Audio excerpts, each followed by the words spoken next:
Hi guys, welcome back to the Talking Rangers YouTube channel. At last, we are back with another video. I'm very sorry for the delay, but all that matters, we are back now. And we're not just back for a boring, mundane match review. QPR have bagged 3 points after going down to 10 men to take themselves up to third in the league. Let's roll this back to the start of the game, and then we'll come on to the dramatic ending that finally got us back to winning ways. I forgot what it was like to win a game of football of late. QPR have been in a very dire run, which has been well documented. It's been very frustrating for us all, but all that matters is we're back to winning ways, ready to go into a massive game of football against Blackburn Rovers on Saturday, who lost tonight as well. Anyway, let's go back to the start, as mentioned. QPR are going for a very strange formation and personnel changes coming into it, deciding to put no striker in the starting 11. Lyndon Dykes ruled out due to a lack of fitness. Charlie Austin on the bench due to kind of a poor performance on Saturday. Andre Gray out of favour. So Warburton opted to start Chris Willock as a false 9. Now, I think we were all pretty wary as to, would this pay dividends come the 90 minutes? And you've got to argue that, it was going well until somebody who shall not be named decided that this is going to wind me up. As you can tell, a really, really stupid and hot-headed moment that I cannot defend, that none of you should defend. It was just a poor, unprofessional act, almost selfish when there's this much at stake for the football club. We'll come back to that in a second. We're getting a little bit off track here, but we're going to go back to the start. Coming back to, playing the false 9, still kept our 5 at the back, and Blackpool matched us up. They were keen in the first half to try and play devil advocate with QPR and trying to hinder what we do so well in progressing through the thirds, in an interesting attacking lineup. They matched us with the 5 at the back. I mean, just not my drink over there, but never mind. And they work really well off the ball. They're working really hard to try and break down and close the spaces, trying to fill those little gaps and those little pockets that Ilias Chair and Chris Willock like to work their magic in and kind of make things happen for QPR. QPR did dominate the first 20 minutes. We looked good, but I don't think Ilias Chair touched the ball in the first 20 minutes. We couldn't quite get it to him, but Willock managed to find a little bit of space. He had one shot that was blocked and kind of ricocheted and went quite lofted into the air, and the keeper managed to get his 2 hands up. That was only the real sort of chance we were able to muster up for the first 20 minutes. But it was a little bit of a difference in style. We seemed to, hit the ball into the air, be quite direct, and it was working. And then QPR won a corner. The keeper pushes it over the bar, and then we get another corner. Johansen steps up. Some fantastic work actually, if you actually watch the little build-up, because the referee comes over and stops it like twice, having to get the player saying, he's watching you and da-da-da. Anyway, Dunne and Field are really getting in the way of the keeper. I can't remember his name. I take no interest in Blackpool. And I'm just glad that one is behind us and we've got the 3 points. Again, I'm digressing, but as you can tell, I'm a little bit excited with the fact that we've registered another 3 points. Back to the game. And the ball comes in. Jimmy Dunne, he kind of hinders the ability of the keeper to kind of come out and claim it. He didn't maybe there's a foul or in any way, shape or form. He's simply standing his ground in an area where he's allowed to. Anyway, in this day and age, keepers are too protected. So the referee was right not to stop anything. No foul was committed. He loses his marker. The ball comes in, Johansen delivers it right into a dangerous area. And he just finds the bottom corner, and QPR take the lead in what you could argue was fairly deserved. Yes, we didn't muster up too many clear-cut chances in the first half or up until that point, but we definitely had the better spells of the ball. We definitely were the better side, and we were trying to make things happen. I thought Hendrick looked great in the first half. I thought he made a lot of things happen, some really nice, cute, intricate touches. And I thought, do you know what reminded me of Hendrick in the first half? He was like the Hansen that we had last year. They kind of moved on and off the ball, bring your players into play, little cute touches, and everything went through him. it was almost a juxtaposition as to the Hansen we have now and the one I don't know, maybe it was just the fact they got the same hairstyle and they both had a 7 on the back of their shirt in some shape or form, but I just had some sort of feeling that he just reminisced of a prime 2021-22 campaign, Stefan Johansen. Now coming on to the point which really left a sour taste in my mind, because I thought Dion Saunderson was playing phenomenal. I thought he was on a blinder in the first half. You know, he didn't let anyone past him. He tracked his runner every time. He was quite commanding in and around that 18-yard box. Albeit a terrible tackle on him, and those are the sort of ones that can cause injury. They are dangerous, reckless, and they are simply unnecessary. But to react like that is it's just simply embarrassing. You have to calm yourself. You're playing at a very high level. Okay, the championship, maybe I'm letting my inner love for the championship come in there, but so much is on the line. QPR have won 1 game in 7 games. We finally take the lead, and you act like that. It is appalling. Like, I understand the frustration. You know, it could have injured you, but at the same time, you got a thing in the interest of your side there. I was just really disappointed. I thought it was just a really, really poor act, because Dickie's back for the next game. He's currently suspended. He was out for the past 2 games, including this one tonight. QPR have no defender on the bench. So for now to lose Saunderson for 3 games, it's just poor. But, you know, let's just digress. Unsurprisingly, that changed the whole dynamic of the fixture. QPR really going in the driving force of the game to then, you know, looking a little bit shaky come the tail end of the first half. There's just one point that I wanted to mention that I'm not sure if everybody saw, and even if you were at the game tonight, you might not have seen like we saw on the iFollow stream. As soon as the conflict went on and there was any indication or any chance of Dion Saunderson getting sent off, Jimmy Dunne sprinted over to the touchline, went to speak to Warburton to take instruction as to how we should restructure and reset ourselves now down to 10 men. Now, if that is not a future captain, I don't know what is. Anyway, we digress. Come the tail end of the first half, QPR actually had another fantastic chance. A free kick came into the box, whipped around towards the back post. Sadly, we couldn't get anybody on it. But coming into half time, still being 1-0 up was great. And lucky in some way, because of course that gave Blackpool so much more confidence.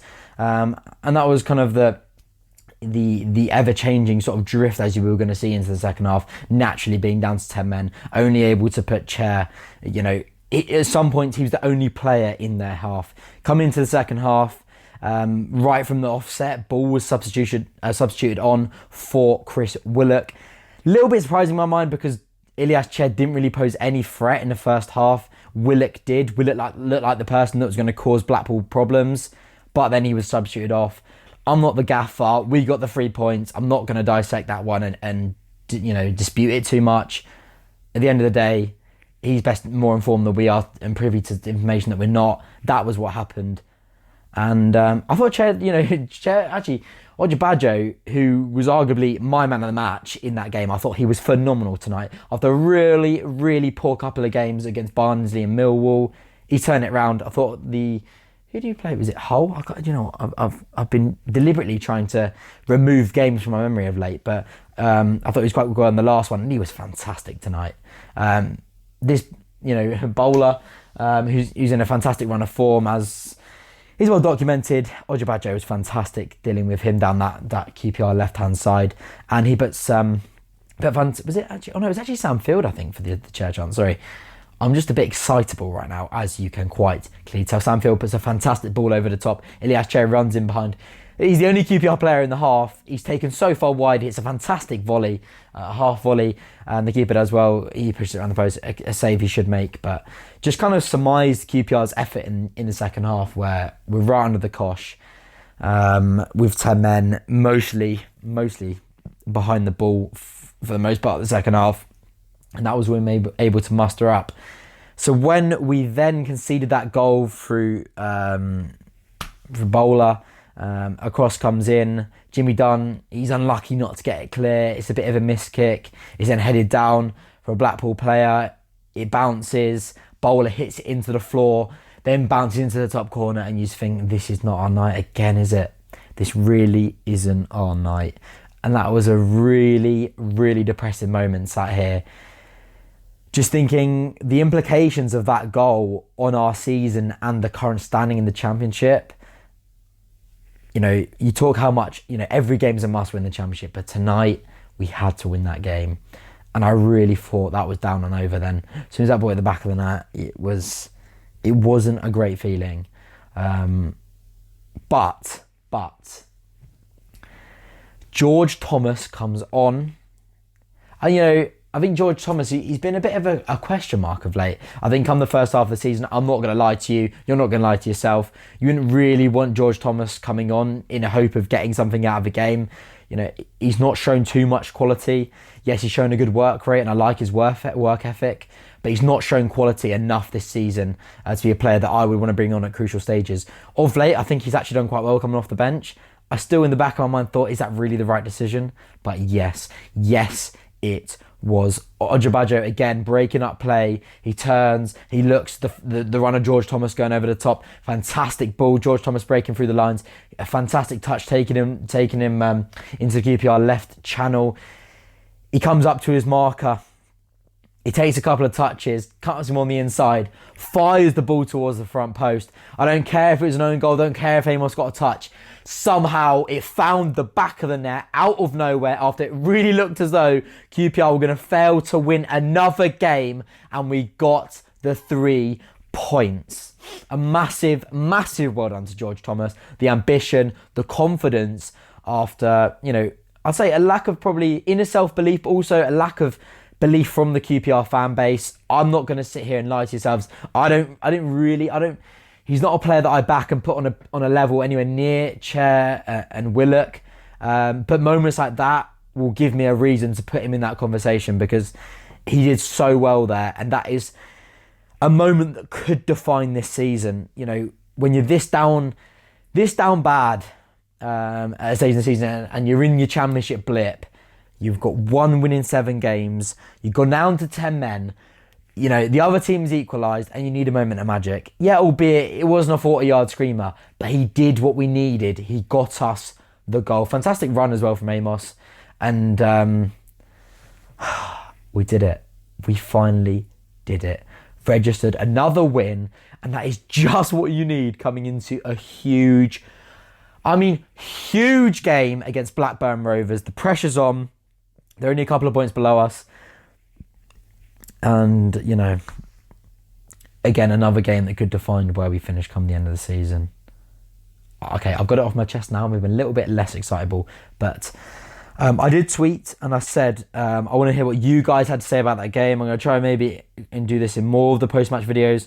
I tried to type a tweet saying, fire in your thoughts on what you made of the game. What was your takeaway thoughts? Let's have a look. Archie 5-5-5-2. Samfield is the best holding midfielder in this league, and Ojabajo was quality tonight. I've left that a little word in there. I'm going to keep it PG if I can. Samfield had an absolute blinder tonight. Thought he was astounding. He breaks up play so well. Let's have a look. Not sure how we done that, to be fair. That is from Louis W12. To be honest, mate, I don't know either. I simply don't know. Nearly put my head through the wardrobe when that goal hit the back of the net. I don't think it's sunk in yet. I don't think it will. But let's keep your comments. Thank you for everyone sending these in. You've actually sent in loads. Ben Hurst, not that it matters that much, but I thought Dion was superb onto the red. To be fair, that is exactly what I said. The false nine sort of worked before the red, at least. Think we need someone to hit it. Other than Adoma though, Moses was absolutely brilliant all game. Never doubt George Thomas for 1 second. Yeah, some interesting points there. I think the false nine, will we see that again this season? I don't know. Yes, it works to some extent, but at the same time, you can't miss having a number 9 at the pinnacle point of your side. It is so influential. I think Chris Willock he's better playing off someone. He's better finding the little pocket of space and interlinking with somebody, not being your target, not being that one person that everything's got to go through right. At the forefront of your attack. I'm not fully convinced yet. I'm open to being convinced if he can prove me right and win us games. But but Warburton thought he was Guardiola tonight, and it paid off. 10 men after the on-wing card. He's a young lad, so let's not beat him down. He knows his mistake, fought for every ball and did well playing through the midfield, which we haven't seen in past few games. Throwing bodies in front of the ball. More importantly, we didn't give up. Come on, you ours. That one's from W12 Woody Josh. Yeah, I think there was that attitude tonight of, as soon as we defended with our body, put everything on the line there, and you could just see how much that meant to the players at full time. You talk so much about how every game is so defining of a season, but I think this can be the turning point. I don't even know what to say. What a huge win. Frankie Riley, George Thomas slander is banned. He proved me wrong tonight, and I'm always open to be proven wrong. I'll sit here every single match and eat my humble pie. Humble me. Prove me wrong. If I put something out there and it's completely wrong and we win a game or whatever, please just shove it in my face. I'll sit there all day long and be proved wrong when it's in our favour. I couldn't care less. I'll happily eat my words as long as it's in the benefit of this side. Great performance, team dug deep, and the fans were great once again. Yeah, genuinely, I just can't comprehend what I've seen. I really did not think we were going to get the winner tonight, but we did. As you can tell, I'm a little bit chuffed. This is quite raw. I didn't want to give myself too much time to think about it and ponder and try and calculate responses. Just wanted to give you everything that was on top of my mind and just spit it all out, because that really was an emotional game tonight. I was nervous all day going into it because, Blackpool at home, it's a great opportunity. I know Blackpool are playing well, but, we had the quality and maybe a little bit of luck on the end. So, Daniel Milne, Moses fantastic, faultless Don Ball and George. I thought Don Ball actually came on, did very well. Don Ball was freed tonight. Don Ball, when was the last time Don Ball played? It must be like Peterborough away. Like, in the league, that was like months ago. George Thomas lacking game time have absolutely proved themselves tonight. Amazing performance, and Samfield again, Boston midfield. I think Samfield and Moses Badjo both up there for man of match shout tonight. So, yeah, unbelievable. Thanks to everyone that fired in your tweets. If you want to get yourself in the next video, head on Twitter after the game for the next one, and I'll be sure to include some of you guys in the video. What does that mean now then? We're up to third. We're obviously still a game in hand. But again, not a game in hand on Bournemouth, because Bournemouth have got 3 games in hand. So games all over the place with fixtures being postponed. And, you just kind of got, I think now we just got to I know it's really cliche. I know it sounds a bit nonsense. And, I feel like you can just get so sucked in every single game. They've won, they've dropped points, We genuinely just need to focus on getting ourselves into a decent run, and tonight was the start of that. Go up to Blackburn and just get a result. It's going to be a tough game because so much is on the line, but just don't lose that game. Don't let Blackburn gain 3 points on us. It's going to be a tough game. Again, a massive without their main player. The Chilean hero, Diaz, but fantastic. Do you start George Thomas? Is Ian Dykes fit for the next game? Would you bring in Austin or Andre Gray? Would you keep an unnamed side? Did you like the 5 players midfield? It was, complete bolstering of midfield tonight. And in some elements, I really enjoyed that, because I think sometimes the Warburton 5 at the back, 2 in midfield, 3 and a 1. We cut ourselves short at times, but we can sit here and say what we want, but we got the result. Jesus Christ. I genuinely just can't comprehend. I was trying to fathom the 1 point, and there comes George Thomas to prove us all wrong. And I'm so happy he did.